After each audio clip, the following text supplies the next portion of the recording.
Hello and welcome to the 35th episode of the Meet the Media Veteran series. Today in the episode, we have someone who is an eminent author and has also made significant contributions to the various fields of media and journalism. She is known for her writings on children. She is known as the India's Enid Blyton. Let me welcome eminent author, journalist, and media professor Mona Rose Sheila Pereira to the show. Thank you. Very warm Thank you welcome for to the show, the. Mona. Thank you so much.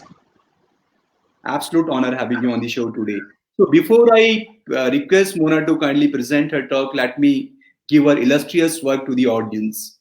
Mona has published several books for children and has been published two textbooks for the Bachelors of Mass Media and degree course. Mona has over 30 years of experience in various fields of the media like newspapers, tabloids, magazines, radio, television, audiovisual, and corporate communications.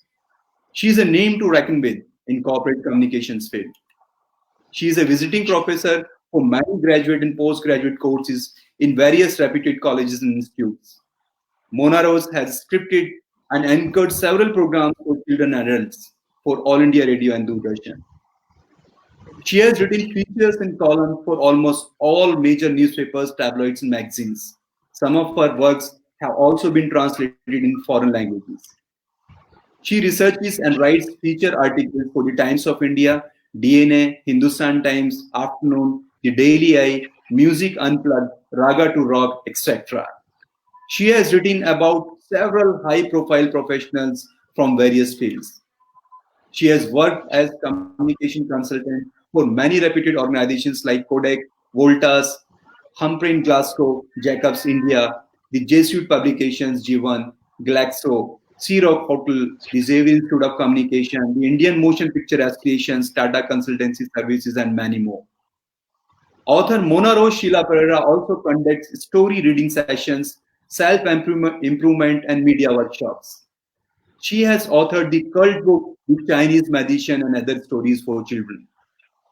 She has designated the online teacher writing course for the Xavier's Institute of Communications. I am happy that she accepted our invite to talk on a very interesting and relevant topic, which is children and the media, the impact of media which children face, and above all, the relevance of children's stories and children books. I'm sure viewers will benefit from a tremendous knowledge and experience in various facets of media. So before further ado, I request Mona Pereira to kindly deliver a talk. Thank you so much for the introduction. As a children's author, I am really concerned about the relationship between the media and children. So the objective of this talk is how does the media work in the interest of the children? And what do children get from the media? So, when we talk about the media, we talk about advertising, print media, which includes newspapers, broadsheets, tabloids, magazines, brochures, pamphlets, radio, television, hoardings, films, theater, street plays, folk art, and today, what has really taken everybody into this field is social media. So we start with advertising. When it comes to advertising, it is one of the easiest and yet a very subtle way of influencing children. So, how does advertising touch their minds and impact their lives? Earlier, it was the Farex baby, the Murphy baby, the Glaxo baby that became iconic in advertising. So the question is, why do you need a baby to sell a radio? We had the Murphy radio baby. So what role does a baby have in selling a radio? In those days, the chubby baby was considered a healthy baby and very cute. The Amul baby today is also on the chubby side. Even today's pamper ads have babies that are on the chubbier side. Chubby babies tend to look healthy and cute. We all love chubby babies. Advertisers seldom choose babies that are thin. So, what message are we giving people? You have to have a chubby baby. Advertisers seldom choose babies that are on the thinner side. They prefer chubby babies because they look good. Advertisements not only sell products and services, but they also provide entertainment. So a chubby baby looks good. But advertisements have this tremendous power to give subtle messages through their ads. And that is something that we should not forget. Take, for example, the Glaxo ad. I'm a Complan boy, I'm a Complan girl. This very strongly brings about the message of equality. The Amul ads are very interesting. The mascot is a child, but ironically, the copy is aimed at the adult. In fact, I was talking to ad guru Prahlad Kakar when I was interviewing him once, and he made a very interesting observation. He said, children are used as pester power, and that is so true. So many ads are designed and targeted at children. They want the child to pester their parents to buy the product. When we were young, we would ask for a chocolate. But today's children, they ask for brands. They want a Cadbury, they want a 5-star, they want a perk. So they are aware of the brands. Compliments goes to the advertising agency because they advertise such a lot. So when a little girl says, I love you, Rasna, children pick up the cue, and the next thing is they are pestering their parents for Rasna. So children are growing up,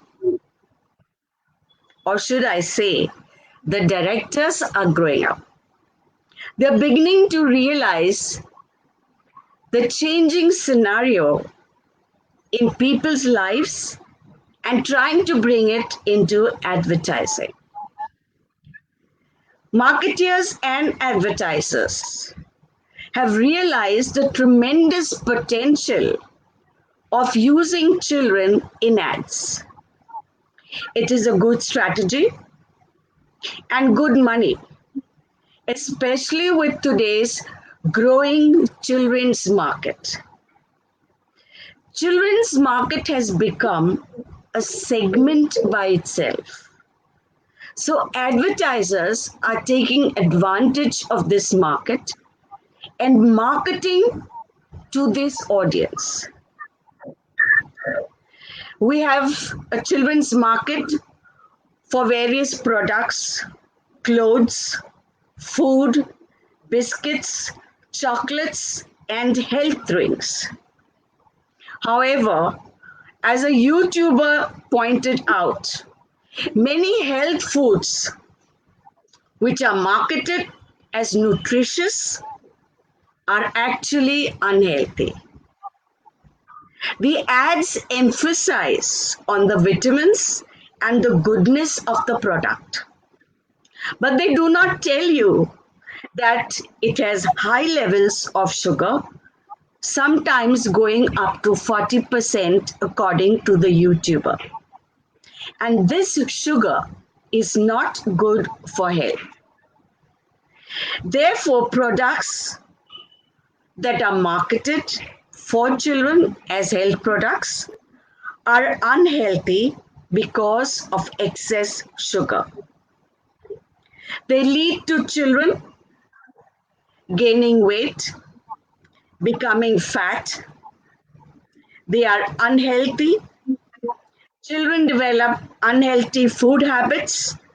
They develop hyperactivity. So I think advertisers must show a sense of responsibility, especially towards children. There are a lot of ads about children and also a lot of ads about adults.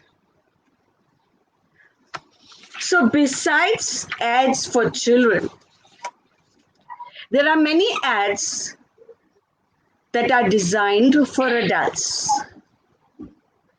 And these ads have an impact and impression on a child's developing innocent subconscious mind. Their minds are very impressionable, and therefore, I think you need to show some kind of responsibility even while making ads for adults. Let us take women in advertising. What message do they give children? Women usually feature in ads in household products and household chores. She is sewn, cooking, washing vessels and clothes.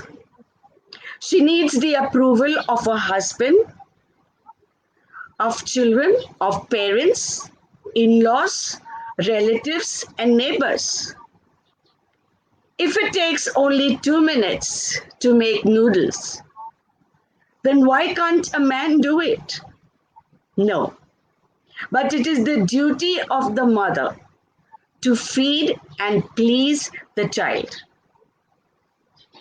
If the clothes are clean, thanks not only to the detergent, but also to the woman. If the vessels are shining, they are clean, thanks to the detergent and thanks to the woman. If the food is good, thanks to the masalas and thanks to the woman.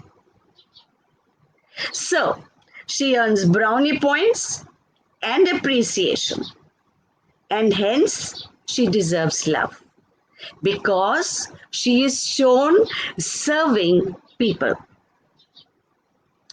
So, our ads tell us that women have to please everyone. This is the message that ads give our children subconsciously. And these are the beliefs and values they imbibe from these ads. They grow up believing this concept and this image of a woman.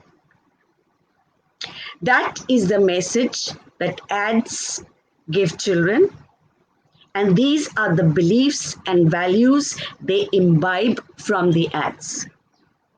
How often do we see women as doctors, engineers, journalists, business people, or as professionals? Do they tell their daughters that they can be doctors, engineers, business people, journalists, or any other professional? Or do they relegate a child's thoughts that a woman should be a housewife? Do ads tell sons to accept and respect women professionals? Continuous exposure to such kinds of ads makes boys believe and expect this behavior from women and housewives. And when they grow up, they expect this from their wives. They expect this from their sisters. And they cannot accept a woman in the office on power.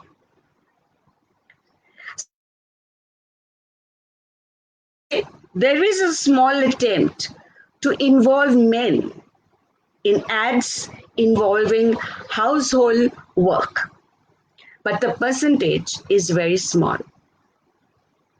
Like a dad washing clothes in the washing machine, or a guy making nor soup for his friend. So, what about male ads? They are bread earners. They are very important. They are decision makers. They have large sums of money. They have money power. They buy houses, cars, air conditioners. It is their decision to buy these house products, these high-end products, because according to the ads, they are the ones who have the money. He has the buying power. He is the most important person in the house. So what message does it give children? That money is where the man is. Men have money. Men have purchasing power. Men take important decisions. He is the most important person in the house. He is superior, and the woman is relegated to second place. Even if these ads show women, they are always shown in a supporting role or in a dependent role. The man is the one who provides them with a good house, a good car, a good product. When it comes to looks, men today in advertising have started flaunting their six packs. Even in films, they like to flaunt their six packs. So, what does it convey? Men are strong. Women have to be pretty and dainty and attractive and sexy. Women have to look good all the time, everywhere, whether it is a party, whether they are entertaining, whether they are cooking, or even when they are washing clothes and vessels. She has to be perfect where looks are concerned. She has to be fair, beautiful, have silky hair, rosebud lips, well-trimmed eyebrows, a good chin, a good jawline. She has to have a permanent smile, even when she's slogging in the kitchen. A man has to be rugged. He is tired when he comes from work. A woman is never tired. A woman is never exhausted. She is perfect. And this is what children expect from their mothers, their sisters, and women in their lives. We make these demands from women. They are made to feel incomplete. A woman is always shown as incomplete. If she doesn't have silky hair, she's incomplete. If she doesn't have good lips, she's incomplete. If she's not good looking, she's incomplete. Why? Women who are average looking are not perfect, are not good enough. So, what messages are we giving children? I think today advertisers and business houses have begun to realize that they can double their market by also making men feel inferior and incomplete. So today, we not only have creams that groom women's skin, but also the man's skin. This trend is now moving to the male market. Men also have to have their hair in place. They have to gel it. They need six-pack abs. They need to look fair and handsome. Today, fairness creams have repositioned their advertising and their marketing after the Black Lives Matter movement.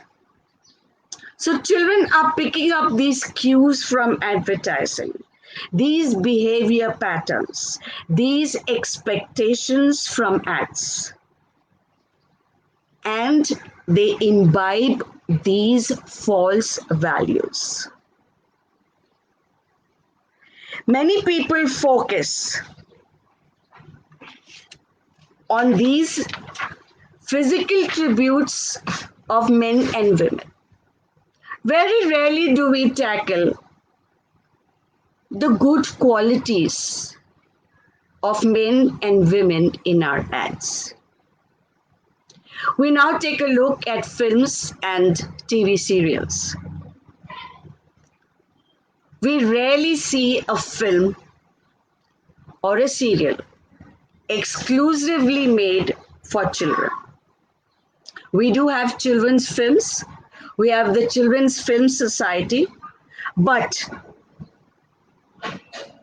they are not advertised and they are not publicized. They do not run as commercial films.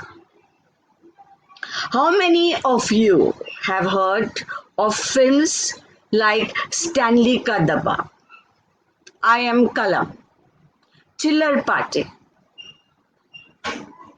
Vis Manje Vis is a beautiful Marathi film where a girl gives up her studies to run her grandfather's school after he dies. Children's films are not given much importance as commercial films. It seems difficult to make a commercial children's film, perhaps because of the budgets. The producers do not want to risk their money, as an adult film brings in the money.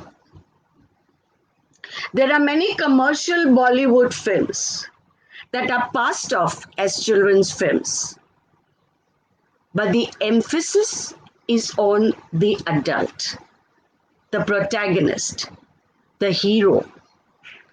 Kids are included as cute effects. They rope in kids so that parents will bring their kids to see the movie, but they do not play a very important role. Krish is listed as appealing to children and as a family film. But the film is about a kid who has special powers and grows up into an adult. So actually, it is about an adult. It is a film about the antics of Ritik, a grown-up with certain powers.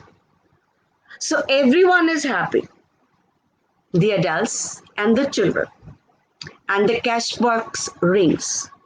But the film is about an adult. I remember going to see Hathi Mere Sathi. when I was a child long ago. It was touted as a children's film, and we cried a lot during the film. Yes, it was about elephants, but it was about the dilemma that two adults faced regarding the elephants. The husband and the wife had a quarrel. The wife was scared that the elephants would hurt her child. So, there were a few elephant tricks that were thrown in to entertain the kids, but it was an adult film about two individuals who had a conflict of interest. Take Bhutnath. It is also touted as a film for children, but it is Amitabh's film. He steals the show. Can you imagine the film without him? No doubt the child plays an important role. So it makes the film a combination film, a film for adults and children. The films about gods, like Bal Hanuman, have done very well to entertain children and teach them a lesson or two. Even Hollywood's children's films are often adult films. The Lion King was considered a children's film, but it is actually an adult film with an adult message. The film had cartoons, but that does not qualify a film as a children's film. The messages were very subtle and strong, aimed for an adult audience. The competition between brothers, the power games, the violence are all adult messages. Take Mrs. Doubtfire. It featured children and their family life. It was basically about the hero trying to spend time with his children and the antics he uses to do so. Yes, his transformation into a woman was excellent and very commendable, but it was definitely not a children's film. The children were merely part of the cast. It was about the parents not getting along and the father trying to spend time with his children.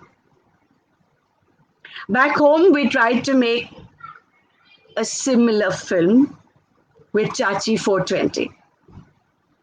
The transformation of the hero into a woman was horrible. There was no disguise whatsoever. It was garish, and the hero looked more like a transgender, unlike the hero of Mrs. Doubtfire.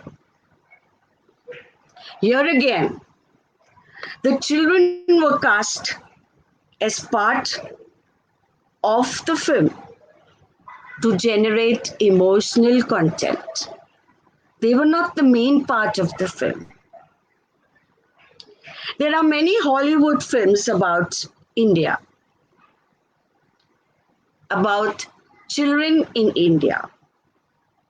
They are based on Indian ethos and Indian stories, but they focus on the slums, the villages, and the poverty in India. They do not show the progress India has made, and they continue dwelling on the stereotype image of India as a poor and rural country. Take Slumdog Millionaire. Yes, it is about children, but the children are from the slums. Take a look at Salam Bombay. It was about children. How a girl is lured into prostitution, and about the struggles about little children, child laborers. The message is dark and certainly not meant for children. Masoom, it had a sweet looking child plastered all over the posters. But it is not a children's film. Don't let the posters fool you. It was about a man who realizes he has an illegitimate child and the turmoil it creates in his life. So, the job of the poster is to attract you to see the film with your family and help the film to make money. Bajrang Bhaijaan, the pretty looking girl, is used as a support, as a prop. The story is about how the hero rescues the child. The hero is the main star. Is it selling Munni or is it selling Salman Khan? So you see how the child often plays a secondary role, a support role. The underlying message here is that children in films and TV are used as props most of the time, just as women are used as props in films. Children in films dish out adult dialogues. They are hardly children. They are made to say adult dialogues. This is so true.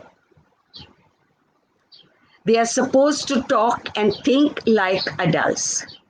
Take Daisy Rani and Honey Rani films. The kids rattle off dialogues that are actually meant for adults. Does a child really roll their eyes and give smart, cheeky replies? But today we are seeing a little bit of change. We do have Children's Film Society that make films. Unfortunately, they are not publicized or heard of. So, today, perhaps recently, Tare Zameen Pe was a unique film presented by actor Aamir Khan. In this film, the child has a natural look. It is complete with his buck teeth. They have no issues about it. He did not have the trappings of a cute child. That would have distracted the theme. The main theme was to focus on the difficulties the child faces. So instead of saying, "What a cute child," the audience now focuses on the issues of the child. The story was about a child. The child was not put in for special effects, but to convey a very important message. Of course, the message was more for adults, parents, and teachers to understand the issue and be sympathetic towards the child.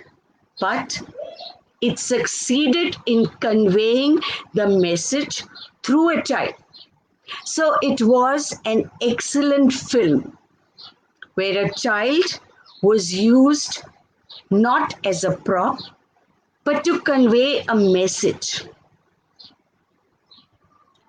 One of the few foreign children's films that are really good are Blackbeard's Ghost and Hatari, which are pure entertainment for children. Lately, we have had some good films: Home Alone, Dennis the Menace, Charlie and the Chocolate Factory. Excellent movies for children. We also have the Harry Potter series. Well made, very interesting, very attractive, and people love to go and watch the movies to find out what it is all about and to live in a fantasy world. And it was well produced and directed. We also find that many children's movies have adult content. Today, Disney comes out with a lot of children's films, but they have met with a lot of criticism because they feature adult stereotypes.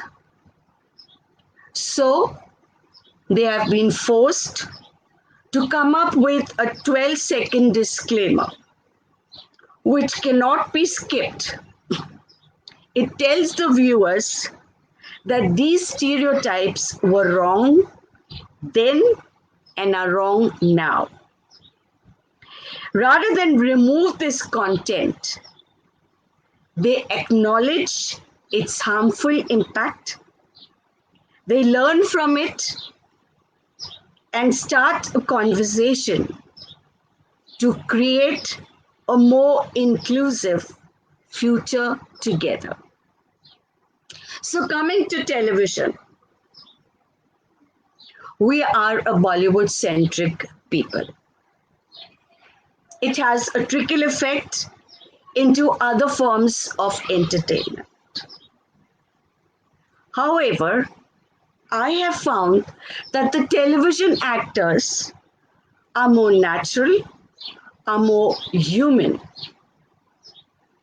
Many years ago, there was a serial called Chiman Rao. It was a comedy on the life of Chiman Rao. He routinely faces embarrassing situations regarding his family life. Dilip Prabhavalkar debuted on television and he played an excellent role. It was a good take on his relationship with his children. There are many good serials dedicated to children.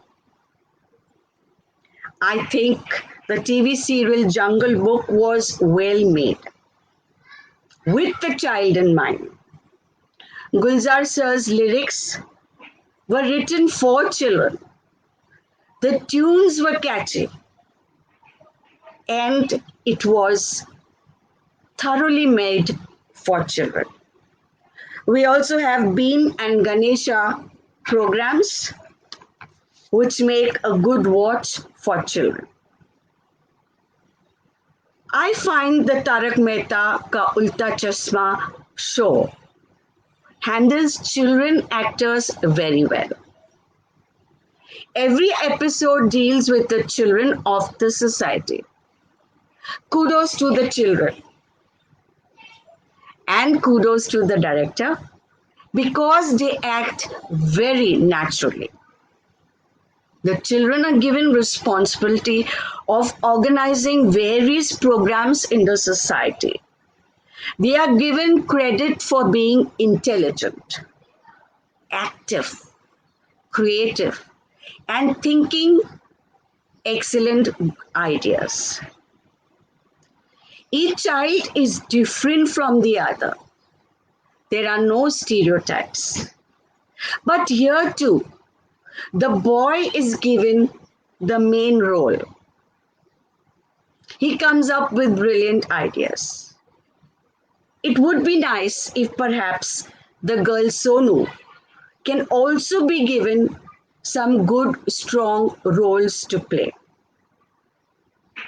Today, we also have a lot of talent contests for children, which are an excellent way for children to exhibit their arts and crafts. They have exceptional talent, and it's a good way to encourage children. When it comes to news, whether it is print or broadcast, the media focuses on adults. There's very little news about children. Children come into the news only when there is a misconduct or when there is a catastrophe, rape, molestation, when children are affected by a catastrophe like a cold wave, heat wave, storm, etc. News about children is used to garner eyeballs and boost TRPs. The media ignores issues that both children and women face. There is very little news about children, their lives, their achievements, their success stories, and their difficulties. However, today many media have started pages for children and pages on health which discuss issues concerning all types of people, including children. Earlier, we had magazines like Chandamama and Tinkle, which catered primarily to children. Today, we also have the Teenager magazine, which is very interesting and very informative. Social media today plays a very important role in our lives. India is the second largest internetly connected population. YouTube has taken over. It has many plus points. The advantage is that children use the internet to research and get good information for their studies. There are interesting channels like History Channel, Geography Channel, Discovery Channel, but there is no restriction on what programs children can watch. There is a lot of adult content which is available on the internet, and children need to be supervised when they are on the internet. Now we come to children's books. As a children's author, I would like to say that technology has certainly helped the child to read online. It has made several titles available online. You can buy books online, you don't have to go to a store. The children's books also play a very important role in giving information and giving subtle messages to children. I think reading and outdoor games are both important. Computer games and internet are also important. They both and they all have their contributions. But stories play a very important role in the development of a child mentally, emotionally, physically, and spiritually. Stories make your child very special and warm. I'm very grateful to my parents for the lovely and beautiful childhood I had, which has inspired me to be creative and to write for children. Besides developing the vocabulary and the expression of language, the very process of reading helps to develop patience and concentration. It fortifies a child's imagination and gives an opportunity for them to be creative. A reader actually participates in the story by imagining the characters, the sets, the backgrounds, the costumes, the voiceovers, and so on. It activates the thinking and creativity of a child. So it is very participative, and children's books are very important. Today, we find children have a lot of exposure to the media. They are smarter, they are well equipped, especially in urban areas. They have computers. So, their exposure to media is so much more.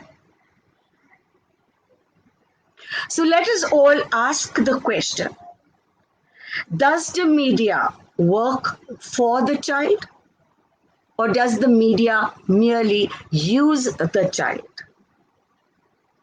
Ultimately, I feel the media must be responsible. We must stimulate the minds of children for the better. What message does the media have to offer children?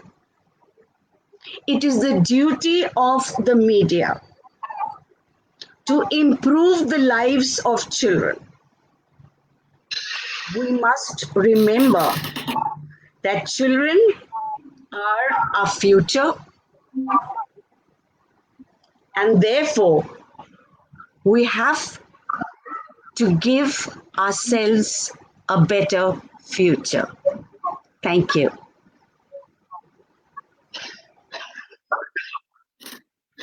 Thank you so much, Mona, for such a thought-provoking and enriching talk. You have rightly said children are our future and we need to provide them the right platform on media action, which is not happening. And during your talk, you rightly said, children have been portrayed in a very stereotypical way in all across the media, right from print to the cinema. Uh, like the chubby picture of kids. That's a commercial aspect of it. Never, very few mediums, whether it's print, television, radio, or cinema, they have shown the realistic picture of the children. So this is a domain, which needs a lot of exploration from That's true. academic point of view. Also, I think we need to have few research in this field. How the children are being portrayed all across the media, because ultimately, a society's Yes, future depend on the children and the kind of image, the kind of text they read, and the kind of images they get from that's from true. around them. That certainly Yes, build their personality, so which can be very very yes, harmful for the future. So we are very close to we are going to have, I think, already crossed 50 minutes now. So 10 minutes are yes. left. So I'll take few questions from the audience.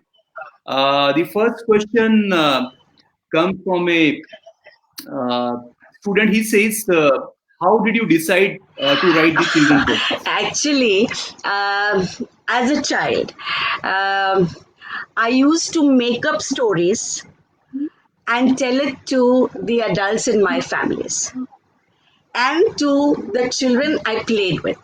I just loved making up stories, and I had a captive audience. So I kept on doing this, and besides playing, we would sit and I would tell people stories. So when I grew up, I said, why not put it all into a book? And that's how I came up with the book. And then many books. Yeah, yes, yes. In fact, lot of people, they follow your books. The next question is, what makes a good story? If somebody wants to become a children writer, so the question is in that context, what makes a good story? Yeah, if you need to write a good story, you have to go to the child within you. Whenever I write a story, I become a child. And I try to find out what I would like to know, what I would like to read. Children love magic, children love fantasy, but we also have to give them a message. My children's book are extremely active. There's a lot of fun, there's activity, there's passion, and children, they cannot sit in one place. They love activity. So see that you bring this into your stories. True. Very interesting. Uh, Another question is, how children book writing is different from the adult book writing, which is, very basic question, very interesting question. Yeah, children's books kind of allow you to be creative. It allows you to be imaginative. You create a world by itself. You are expressive. Whereas when you write for adults, you need to do a lot of research, especially with the textbooks I have written. So the textbooks are research oriented. And when you write for adults, you need to keep the adult in mind. I see. I see. Uh, there is one more question. This question says, why is reading important for kids? As I've already explained, I think reading is important because it develops the mind of a child. When a child reads a story, see, when a child goes for a film, everything is ready made. It's a very passive medium. You sit back, you see the scenes, you see the costumes, you see the songs, you see the dialogues. But when you read the story, this is not available to you ready made. So you are imagining the clothes that the characters wear, their costumes, their background. You imagine their conversations, their dialogues. So you are creating in your mind all these situations. So you are using your mental faculties, which means it's a more active process. True, true. Very well said. In fact, we have now last question. It's almost same which you answered now. How reading boosts the creativity? Yeah, so you become a creative person. Now, when you read, you create the dialogues, you create the scenery, you create the ethos. So you create the entire film about the story in your mind. Thank you, Mona. So with this question, Thank we you. have come to the end of the show now. And thank you so much, for such a brilliant talk today. I'm sure, this is going to enrich lots of people in future as well, because this talk will remain in our archive, which will be available to, all the people all across world. So they can sort of browse and sort of, benefit from this talk. So I thank you once again, Mona, for kindly joining us for this wonderful talk today. Thank you so much. Thank you so much. It's time to close today's show now. I thank you all for joining us. We'll be back with yet another media personalities next week. Till then, take good care of you. Thank you so much.